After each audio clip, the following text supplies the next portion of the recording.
செங்கடலில் சென்று கொண்டிருந்த வர்த்தக கப்பல் MV ட்ரூடர் ஏமனில் இருந்து இயங்கும் ஈரானிய ஆதரவு ஹவுதி இயக்கத்தின் ஆழற்ற கடல் மேற்பரப்பு கப்பலால் கடந்த வாரம் தாக்கப்பட்டது பற்றி பரபரப்பு மீடியா யூடியூப் சேனலில் நாம் வெளியிட்ட காணொளியில் தெரிவித்திருந்தோம்.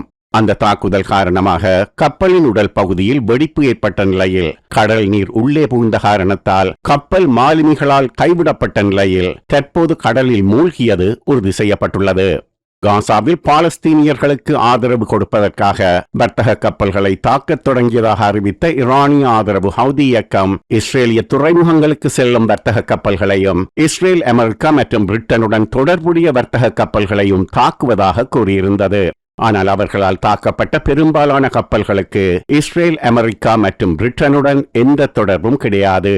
அவை இஸ்ரேலிய துறைமுகங்களுக்கு செல்லும் வர்த்தக கப்பல்களும் அல்லது இஸ்ரேலிய துறைமுகத்தில் இருந்து செல்லும் வர்த்தக கப்பல்களும் அல்ல. தற்போது ஹவுதி இயக்கத்தின் தாக்குதலில் செங்கடலில் மூழ்கியுள்ள வர்த்தக கப்பல் MV ட்ரூடரின் கதையும் அதேதான். இந்த கப்பலுக்கு இஸ்ரேல், அமெரிக்கா மற்றும் பிரிட்டனுடன் எந்த தொடர்பும் கிடையாது.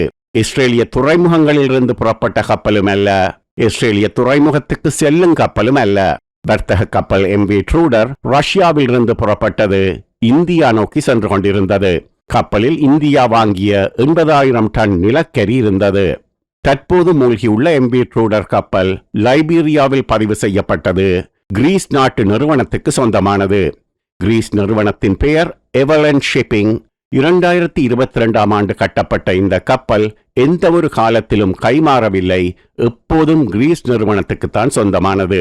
அதாவது ஏதோ ஒரு காலத்தில் இஸ்ரேலிய நிறுவனத்தால் இயக்கப்பட்ட கப்பலும் அல்ல, காசா போருடன் எந்த விதத்திலும் தொடர்புடைய கப்பலும் அல்ல. வர்த்தக கப்பல் MV ட்ரூடர் செங்கடலில் 1419 நார்த் 04114 ஈஸ்ட் என்ற நிலையில் மூழ்கியதாக அமெரிக்க மத்திய கட்டளை தளம் தெரிவித்துள்ளது. ஹவுதிகளால் மூழ்கடிக்கப்பட்ட இரண்டாவது வர்த்தக கப்பல் இது. மார்ச் மாத தொடக்கத்தில் தெற்கு செங்கடலில் MV ரூமிவார் என்ற கப்பல் ஹவுதிகளின் தாக்குதலில் மூழ்கடிக்கப்பட்டது. அந்த கப்பலுக்கும் இஸ்ரேல், அமெரிக்கா மற்றும் பிரிட்டனுடன் எந்த தொடர்பும் கிடையாது. தற்போது மூழ்கியுள்ள கப்பல் ஜூன் 12ஆம் தேதி சிறிய ஆளற்ற கப்பல் மூலம் தாக்கப்பட்டது. அதன் பின்னர் இரண்டாவது தாக்குதலாக கப்பல் எதிர்ப்பு ஏவுகணை ஒன்றும் கப்பலில் போய் மோதி சேதத்தை ஏற்படுத்தியது. தாக்குதலுக்குள்ளான கப்பலில் இருந்து அதன் மாலுமிகள் சனிக்கிழமை வெளியேற்றப்பட்டார்கள். ஒரு மாலுமியை காணவில்லை என அறிவிக்கப்பட்டுள்ளது. அமெரிக்க கடற்படையின் மத்திய கட்டளை தளம் நவ்சென்ட் ஞாயிற்றுக்கிழமை வெளியிட்ட அறிக்கையின்படி கப்பலில் இருந்த மாலுமிகள் ஹெலிகாப்டர்கள் மூலம் ட்வைட் ஐசன்ஹோவர் விமானந்தாங்கி கப்பலுக்கு மாற்றப்பட்டார்கள். அங்கே அவர்களுக்கு மருத்துவ சிகிச்சை கொடுக்கப்பட்ட பின்னர் USS பிலிப்பீன்ஸ் என்ற மற்றொரு அமெரிக்க கடற்படை கப்பலுக்கு மாற்றப்பட்டார்கள். அந்த தாக்குதல் 12ஆம் தேதி நடந்த நிலையில் மறுநாள் ஜூன் 13ஆம் தேதி ஏமனிலிருந்து ஈரானிய ஆதரவு ஹவுதி இயக்கம் நடத்திய மற்றொரு தாக்குதலில் வெர்பனா என்ற கப்பல் தாக்கப்பட்டது. 2 கப்பல் எதிர்ப்பு ஏவுகணைகள் மூலம் அந்த தாக்குதல் நடந்தது. அந்த கப்பல் பலவ் நாட்டு கொடியுடைய உக்ரைனுக்கு சொந்தமான கப்பல். போலந்து நாட்டால் இயக்கப்படும் பல்க் கேரியர் ரகத்திலான கப்பல். கப்பல் தாய்லாந்தின் சொங்காலா துறைமுகத்தில் இருந்து இத்தாலிக்கு சென்று கொண்டிருந்தது. 2 கப்பல் எதிர்ப்பு ஏவுகணைகளால் அந்த கப்பல் தாக்கப்பட்டவுடன் கப்பலில் இருந்து அவசர உதவி கேட்டு அபாய அழைப்பு அனுப்பப்பட்டது.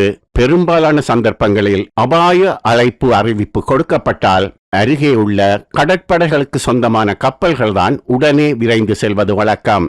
வர்த்தக கப்பல் வெர்பனா அபாய அழைப்பு அறிவிப்பு விடுத்த நிலையில் அந்த கப்பலில் இருந்து 8 கடல் மைல் தொலைவில் இருந்த ஒரே ஒரு கடற்படை கப்பல் ஈரானிய கடற்படையின் IRIN ஜமரான் என்ற கப்பல்தான். ஆனால் அந்த கப்பல் வர்த்தக கப்பல் விடுத்த பேரிடர் அழைப்புக்கு பதிலளிக்கவில்லை. அந்த வழியே சென்று கொண்டிருந்த மற்றொரு வர்த்தக கப்பலான MV அனாமேட்டா அழைப்புக்கு பதிலளித்து கப்பலில் இருந்த மாலுமிகளை தமது கப்பலில் ஏற்றிக் கொண்டது. அந்த கப்பலும் தண்ணீர் புகுந்த நிலையில் இப்போது செங்கடலில் மூழ்கியுள்ளது. அது ஹவுதிகளால் மூழ்கடிக்கப்பட்ட 3வது வர்த்தக கப்பல். MV ட்ரூடர் வர்த்தக கப்பல் மீது ஹவுதிகளின் ஆளற்ற கப்பல் தாக்கிய போது கப்பலில் இருந்து படமாக்கப்பட்ட காணொளி ஒன்று கப்பல் மீது தாக்குதல் நடத்தப்பட்ட கடைசி வினாடிகளில் என்ன நடந்தது என்பதை காட்டுகிறது. வர்த்தக கப்பலில் இருந்த ஆயுதமேந்திய பாதுகாவலர்கள் ஹவுதிகளின் ஆளற்ற கப்பல் மெதுவாக தமது கப்பலை நோக்கி தடையின்றி நெருங்கி வருவதை பார்க்கிறார்கள். அவர்களின் கைகளில் துப்பாக்கிகள் இருந்த போதிலும் ஆளற்ற கப்பலை சுட்டு தடை செய்ய முயலவில்லை. ஹவுதிகளின் ஆளற்ற கப்பல் வர்த்தக கப்பலை நெருங்கிவிட்ட நிலையில் கப்பல் மேல்தளத்தில் நிற்காமல் உள்ளே விரைந்து செல்வதை காணக்கூடியதாக உள்ளது. ஹவுதிகளின் ஆளற்ற கப்பலை தடுப்பதற்கு யாரும் எந்த முயற்சியும் செய்யவில்லை. தாக்குதல் முதலில் அறிவிக்கப்பட்ட சிறிது நேரத்திலேயே பிரிட்டிஷ் ராயல் கடற்படையின் ஒரு அங்கமான UKMTO ஹவுதிகளின் ஆளற்ற கப்பலை வெள்ளை நிறத்தில் 5 முதல் 7 மீட்டர் நீளத்தில் இருந்ததாக கூறியது. காணொளியில் உள்ள ஆளற்ற கப்பல் அந்த விளக்கத்துடன் பொருந்துகிறது.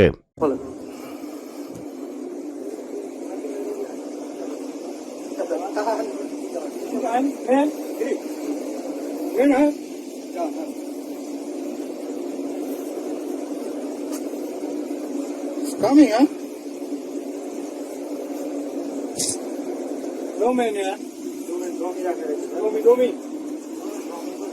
What's coming? Walang tao.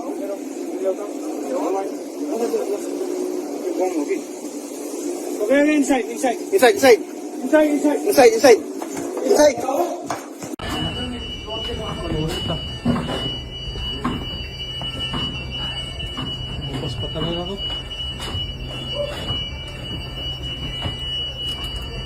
No problem. Easy.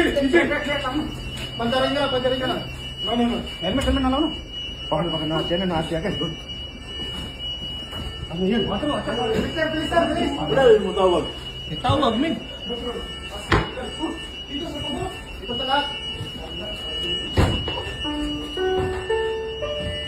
Akyat lahat sa brace.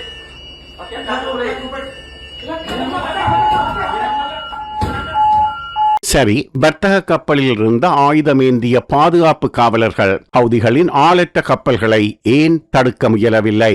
குறைந்தபட்சம் துப்பாக்கியால் சுட்டு நிறுத்த முயற்சித்திருக்கலாம், அல்லது ஹவுதிகளின் ஆளற்ற கப்பலை துப்பாக்கியால் சுட்டு அதை கடலில் வெடிக்க வைத்திருக்கலாம். ஏனென்றால் தாக்குதல் நடத்துவதற்காக ஹவுதிகளின் ஆளற்ற கப்பல்களில் நிச்சயமாக வெடிப்பொருட்கள் உள்ளன. துப்பாக்கிச் சூடு அந்த வெடிப்பொருட்களை வெடிக்க வைக்கக்கூடியது. அதை அவர்கள் ஏன் செய்யவில்லை? இந்த கேள்விகளுக்கு சரியான விளக்கம் கொடுக்கப்படவில்லை. சில காரணங்களை ஊகிக்கலாம். இதற்கு முன் வர்த்தக கப்பல்களின் பாதுகாப்புக்கு ஆயுதம் ஏந்திய பாதுகாப்பு காவலர்களை ஒப்பந்த அடிப்படையில் கொடுத்த நிறுவனங்கள் அமெரிக்க மற்றும் பிரிட்டிஷ் பாதுகாப்பு நிறுவனங்கள்தான். அவர்கள் வர்த்தக கப்பல்களின் பாதுகாப்புக்கு ஆயுதம் ஏந்திய பாதுகாப்பு காவலர்களை அமெரிக்க மற்றும் பிரிட்டிஷ் கடற்படைகளில் இருந்து ஓய்வு பெற்ற துருப்புகளில் இருந்து தேர்ந்தெடுப்பார்கள். அந்த கடற்படை ஓய்வு பெற்ற துருப்புகளுக்கு கடல் தாக்குதல்களில் நல்ல அனுபவம் உண்டு. ஆனால் அமெரிக்க மற்றும் பிரிட்டிஷ் பாதுகாப்பு நிறுவனங்களின் கட்டணங்கள் மிக மிக அதிகம். இப்போது செங்கடலில் ஹவுதிகளால் அச்சுறுத்தல் உள்ள நிலையில் கடல் பாதுகாப்பு காப்பீட்டு கட்டணங்கள் அதிகமாகிவிட்டன. அத்துடன் மேலதிக செலவாக அனைத்து கப்பல்களிலும் அமெரிக்க மற்றும் பிரிட்டிஷ் பாதுகாப்பு நிறுவனங்களின் ஆயுதமேந்திய பாதுகாப்பு காவலர்களை நியமிப்பது கட்டுப்படியாகாது. அதனால் இப்போதெல்லாம் கப்பல் உரிமையாளர்கள் மலிவு விலையில் ஆயுதமேந்திய பாதுகாப்பு காவலர்களை கொடுக்கும் நிறுவனங்களையே நாடத் தொடங்கியுள்ளார்கள். இவர்கள் கொடுக்கும் ஆயுதமேந்திய பாதுகாப்பு காவலர்கள் பெரும்பாலும் நேபாளம், இலங்கை, பிலிப்பீன்ஸ் மற்றும் வியட்நாம் நாட்டவர்கள். இவர்கள் கடல் தாக்குதல்களில் எந்தளவு அனுபவம் உள்ளவர்கள் என்று தெரியவில்லை. அது ஒரு காரணம். இரண்டாவது காரணம், அந்த காணொளியில் மற்றொரு விஷயத்தை எத்தனை பேர் கவனித்தார்கள் தெரியவில்லை. ஆயுதமேந்திய பாதுகாப்பு காவலர்களில் ஒருவர் வைத்திருக்கும் துப்பாக்கியில் மேகசின் கிடையாது. அதாவது லோட் செய்யப்பட்ட துப்பாக்கி அல்லாது. அதை வைத்து சுட முடியாது. மூன்றாவதாக மற்றொரு காரணமும் இருக்கலாம். அந்த படகு ஆளற்ற தாக்குதல் படகாக இல்லாமல் மீனவர்களின் படகாக இருந்துவிட்டால் அதை சுட்டால் சட்ட ரீதியாக பதில் கூற வேண்டியிருக்கும். கப்பல் மேல்தளத்திலிருந்து ஹவுதிகளின் ஆளற்ற கப்பலை பார்த்தபோது அதில் 2 மனிதர்கள் இருப்பது போன்ற ஒரு தோற்றம் காணப்பட்டது. இப்போது அதை ஒரு தடவை மீண்டும் பாருங்கள்.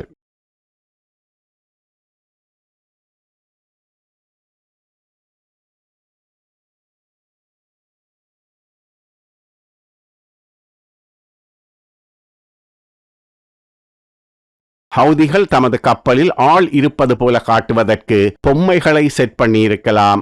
அதனால் கூட தாக்குதல் நடத்தாது விடப்பட்டிருக்கலாம். சரி, ஹவுதிகள் இப்போது வர்த்தக கப்பல்களை தொடர்ந்து தாக்குகிறார்கள். செங்கடல் வழியாக போகும் எந்த ஒரு கப்பலும் இப்போதெல்லாம் இஸ்ரேலுக்கு போவதுமில்லை, இஸ்ரேலில் இருந்து போவதுமில்லை. ஆசியாவிலிருந்து இஸ்ரேலுக்கு போகும் பொருட்கள் நேரே சவுதி அரேபியாவுக்கு போய்விடுகின்றன. அங்கிருந்து தரை மார்க்கமாக ஜோர்டானுக்கு போய் ஜோர்டானிலிருந்து இஸ்ரேலிய தரை எல்லையை கடந்து இஸ்ரேலுக்குள் போகின்றன.